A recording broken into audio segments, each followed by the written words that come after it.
Good evening student. आज हम देखेंगे क्लास 10th का अलजेब्रा का कुछ PYQ जो कि आपको 2 मार्क्स और 3 मार्क्स का क्वेश्चन क्या है ये फ्रेम हो सकता है अब बोर्ड एग्जाम में।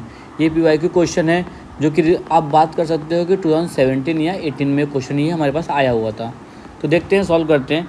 आपको बोला गया find the value of k for which the given simultaneous equation having infinitely many solution.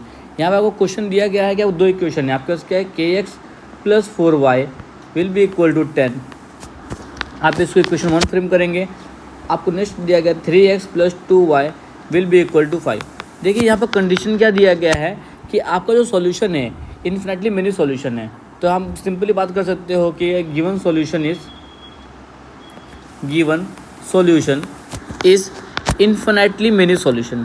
क्या बोला गया है? Infinitely many solution. आपको ये बोला गया जो सॉल्यूशन क्या है, बहुत सारे इसके सॉल्यूशन मिल सकते हैं। तो इसका कंडीशन सिंपली ये होता है, आप पहले कंपेयर करेंगे, comparing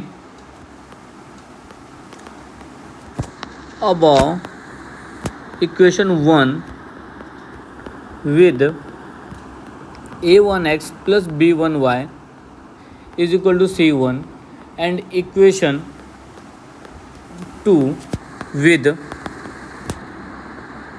a2x + b2y will be equal to c2। Therefore हम बात करेंगे, हमारे पास जो a1 होगा, a1 क्या होगा k, फिर हम बात करेंगे b1 हमारा क्या होगा 4 and c1 will be equal to 10।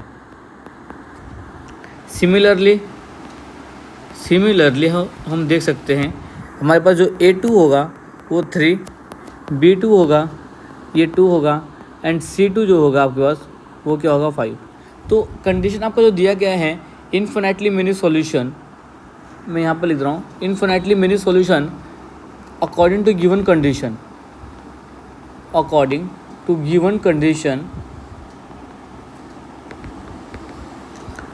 आपका क्या होता है a1/a2 will be equal to b1/b2 will be equal to c1/c2। बस सिंपली मतलब क्या है, अगर सॉल्यूशन इन्फिनिटली है तो रेशो जो है a1/a2 का, b1/b2 का एंड c1/c2 का क्या होगा, इक्वल होगा। तो सिंपली आप वैल्यू पुट कर दोगे, a1 will be k, yes or no, a1 will be k, a2 will be 3, b1 will be 4 and b2 will be 2 equal to similarly c1 will be 10 and c2 will be 5। तो ratio सबका same ही है। Therefore k/3 is equal to 4/2, therefore k is equal to 4 × 3/2 which will be equal to 2 1 2 2 2 4 2 × 3 which will k will equal to 6। ये सुनो, आपका answer क्या हो गया यहाँ पर? आंसर हम बात करेंगे द वैल्यू ऑफ k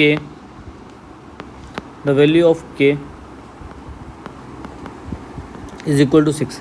अगर थोड़ा मैं ध्यान से बात करूँ तो आपका जो इक्वेशन आपको दिया गया है kx + 4y, आप इसको इस तरीके से भी सॉल्व कर सकते हो। शॉर्ट में मैं सॉल्व कर बता सकता हूँ कि बट ये कहीं ना कहीं आपको वैलिड नहीं है। अगर आपको इन्फिनिटली मेनी सोल्यूशन दिया गया तो आप यही यूज़ करोगे, यही कंडीशन यूज़ करोगे।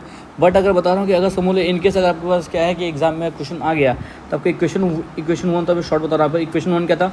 kx + 4y equal to 10, yes or no, और आपका 3x + 2y इक्वल टू 5। इसको आप मल्टीप्लाई बाय 2 कर लो इक्वेशन 2 को, yes or no, will equal to 6x + 4y equal to 10, yes or no। तो सिंपली बस क्या है, kx है + 4y इक्वल टू 10, सब्ट्रैक्ट कर दें, yes or no, ये वैल्यू कट 0 हो जाएगा, ये भी 0 हो जाएगा। सो आपको क्या मिलेगा? 6 - k x equal to 0, yes or no। तो सिंपली आप बात कर सकते थे कि ये मल्टीप्लाई में है, yes or no। ये तो 6x - kx will be equal to 0, 6x is equal to kx, x cut जाएगा, k कितना हो जाएगा 6। आपको यहाँ से भी आंसर k का वैल्यू सेम ही मिलेगा, बट ये वैलिड नहीं है। ये आपको याद नहीं, आपको ट्रिक के लिए बता दिया मैंने कि कैसे सॉल्व करते हैं। बट अगर आपको सिंपल चाहिए तो आपको क्या है, आपका फॉर्मूला यही होगा। आप इसको देख के स्क्रीनशॉट ले सकते हैं। चलते हैं अभी नेक्स्ट क्वेश्चन पे। ये सुनो, आपको देखो बोला गया if one of the root of the quadratic equation is 3 - 2√5 then right another root of the equation. ये सुनो, तो सिंपल सा बोला गया है root of the equation,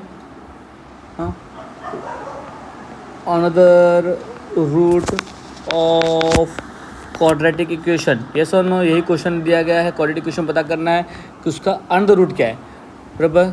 will be conjugate of root 3 minus 2 root 5, ये सर नो।